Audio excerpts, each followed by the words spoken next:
Hello student, good morning all of you.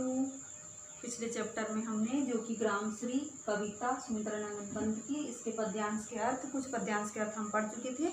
अब आप लोग जो है आगे देखिएगा, बुक में 17 नंबर का पेज, 17 नंबर का पेज है ना। महके कटहल मुकलित जामुन, जंगल में झरभेरी झूली, फूले आडू नींबू दाड़िम, आलू गोभी बैगन मूली। मतलब यहाँ पर जो ग्रामश्री गांव की शोभा का वर्णन इस पाठ में कवि ने किया है। और कवि जो है सुमित्रानंदन पंत जो है प्रकृति के सुकुमार कवि है ना।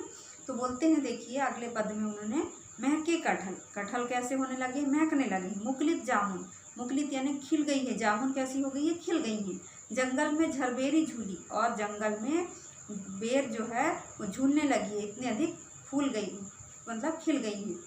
फूले आडू नींबू दाड़ी, यानी आडू जो है उसको बोलते सतालू, उसको अंग्रेजी नाम है उसका पिच, वो क्या हो गया है, फूल गया है, खिल गया है। नींबू दाड़िम, यानी जंगल में नींबू दाड़िम अनार सब जो है बगीचे में खिल गए हैं। आलू गोभी बैगन मूली, ये सब खेतों में उगाई है ना। तो आगे देखिए, ये समझ में आ गया होगा कि महके कटहल मुकलित जामुन, जंगल में झरबेरी झूली, फूले आडू नींबू दाड़िम, आलू गोभी बैगन मूली। कोई कठिन पंक्तियाँ नहीं है, ये सब जो है कहीं खेत में कहीं जंगल में खिल गए हैं, फूल गए हैं।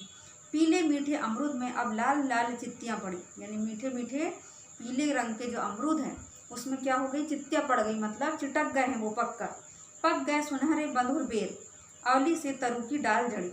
यानी बेर जो है, मधुर बेर, सुनहरे बेर पीले रंग के, वो क्या हो गए हैं, पक गए हैं। अवली से तरु की डाल जड़ी, और इतने अधिक आंवले फल गए हैं कि उससे जो वृक्ष की डाल है वो लद गई है ना। लहले पालक महमा धनिया लौकी और सेम फैली फैली है ना। पालक जो है लहलाने लगी है, धनिया महकने लगा है, लौकी और सेम फैली क्या हो गई है, फैल गई।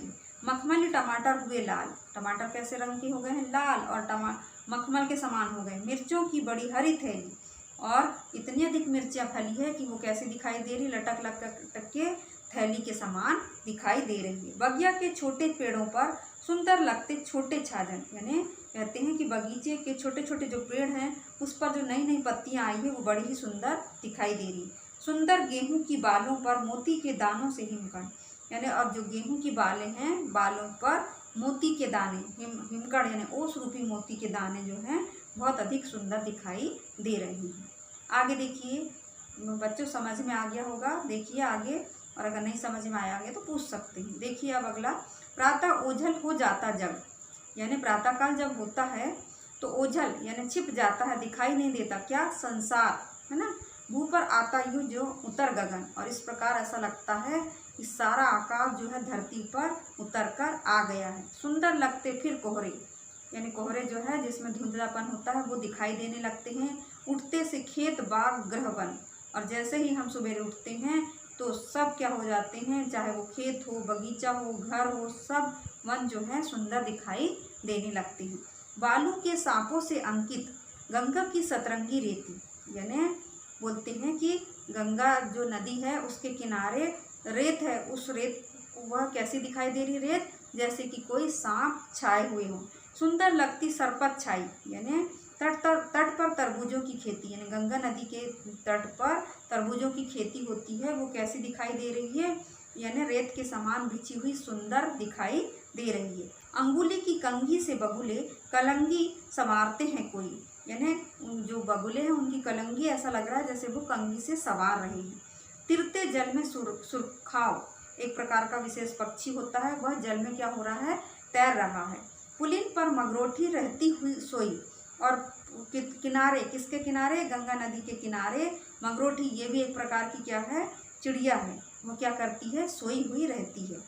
आगे देखिए IMP जो है पद ये है, मरकट डिब्बे सा खुला ग्राम, यानी पूरा गांव जो है वह नीलमणि के डिब्बे के समान कैसा हो गया है, खुला हुआ दिखाई दे रहा है। जिस पर नीलम निभ आच्छादन, और जिस पर नीलम नभ यानी नीले रंग का जो आकाश है वो ढका हुआ, छाया हुआ दिखाई दे रहा है। निरुपम हिमांत से में स्निग्ध शांत, निरुपम यानी जिसकी उपमा नहीं की जा सकती, हिमांत में स्निग्ध शांत, स्निग्ध यानी चिकना, और शांत जो है हिम है वो जो है दिखाई दे रहा है। निज शोभा से हरता जनमन, और इस प्रकार इस सुंदर वातावरण जिसकी कोई उपमा नहीं की जा सकती, ऐसा वातावरण जो है जन यानी लोगों के मन को हरता है यानी हरण कर लेता है। तो बच्चों आज की कक्षा यहाँ समाप्त हो रही है। आप लोगों को ये पद्यांश के अर्थ समझ में आ गए होंगे, और नहीं तो हम अगले पीरियड में फिर से एक बार रिपीट कर देंगे और ये क्वेश्चन आंसर भी आपको लिखवा देंगे। धन्यवाद बच्चों।